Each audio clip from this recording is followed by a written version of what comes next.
السلام علیکم ورحمۃ اللہ وبرکاتہ۔ الحمد للہ کفی وسلام علی عبادہ الذین اصطفی، اما بعد فاعوذ باللہ من الشیطان الرجیم، بسم اللہ الرحمن الرحیم۔ فمن زحزح عن النار وادخل الجنة فقد فاز وما الحیاۃ الدنیا الا متاع الغرور۔ ناظرین کرام، آج میں جس موضوع کو لے کر کے بحث کرنے والا ہوں وہ ہے جہنم سے کیسے آزادی حاصل کر سکتے ہیں۔ جہنم سے آزادی ہر انسان چاہتا ہے، اور ہر انسان کی تمنا یہی ہوتی ہے کہ وہ جہنم سے آزاد ہو جائے اور جنت میں چلے جائیں۔ اور کیوں نہ ہو، جبکہ اللہ رب العالمین قرآن مجید میں خود ہی فرمایا ہے کہ جس شخص کو جہنم سے آزادی دے کر کے جنت میں داخل کر دیا جائے گا وہی حقیقت میں کامیاب ہو گیا۔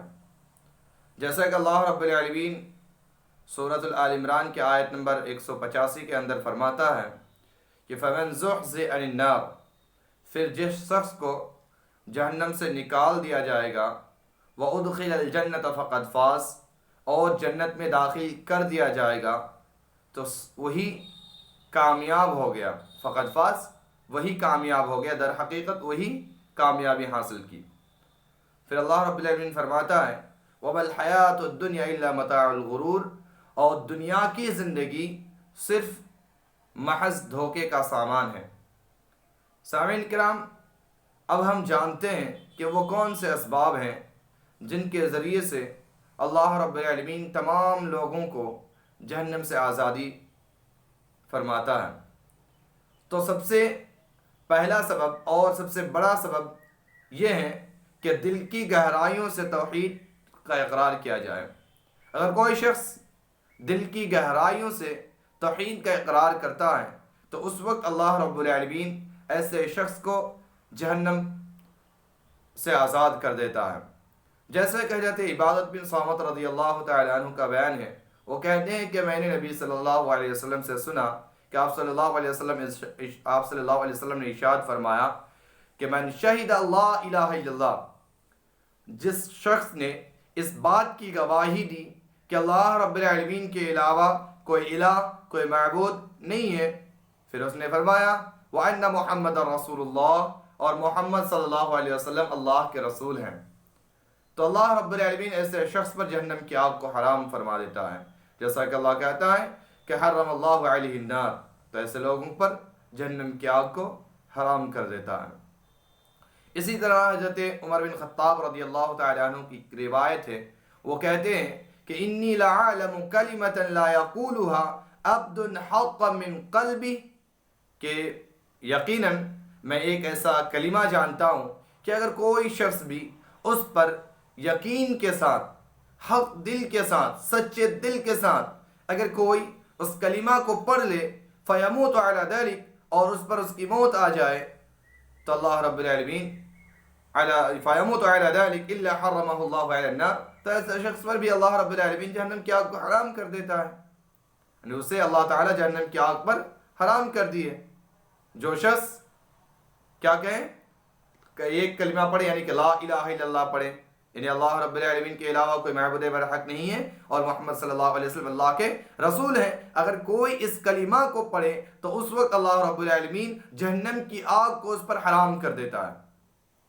اسی طرح حضرت عثمان رضی اللہ تعالی عنہ سے ایک روایت ہے، وہ کہتے ہیں کہ نبی صلی اللہ علیہ وسلم نے فرمایا کہ ان اللہ حرم علی النار، یقیناً اللہ رب العالمین نے جہنم کی آگ کو اس پر حرام کر دی ہے، من قال لا الہ الا اللہ، جو شخص کہے کہ اللہ کے علاوہ کوئی الہ نہیں ہے، پھر یبتغی بذلک وجہ اللہ، وہ ایسا ہی نہ کہ صرف جو دل سے کہہ لیا، منہ سے کر لیے بس ہو گئے، نہیں، وہ صرف وہ الہ کہا لیکن اللہ رب العالمین کو راضی کرنے کے لیے، اللہ رب العالمین کی خوشنودی کے لیے، اللہ رب العالمین کو خوشی کرنے کے لیے، تو اللہ رب العالمین ایسے شخص پر بھی کیا کرتے ہیں؟ جہنم کی آگ کو حرام کر دیتا ہے۔ تو یہ احادیث تھیں جو کہ اس بات پر دلالت کرتی ہیں کہ اگر کوئی شخص دل کی گہرائیوں سے توحید پر ایمان رکھتا ہے، توحید پر یقین رکھتا ہے، تو اللہ رب العالمین ان کے گناہوں کو معاف فرما کر اسے جنت میں داخل کر دیتا ہے اور جہنم کی آگ کو اس پر حرام کر دیتا ہے۔ لیکن توحید کے ضد شرک ہے۔ توحید کا معنی ایک کرنا، اور شرک کا معنی ہے کسی دوسرے کو اس کی جگہ پر شریک کر دینا۔ دونوں اپوزٹ چیز ہیں۔ تو اس چیز کے بارے میں جانتے ہیں، اگر کوئی توحید پر ایمان رکھتا ہے، توحید کو مانتا ہے، تو وہ جنت میں جائے گا۔ اگر کوئی شرک پر عمل کرتا ہے، اللہ رب العالمین کی جگہ پر کسی کو لے آتا ہے، تو اس وقت وہ جہنم میں جائے گا۔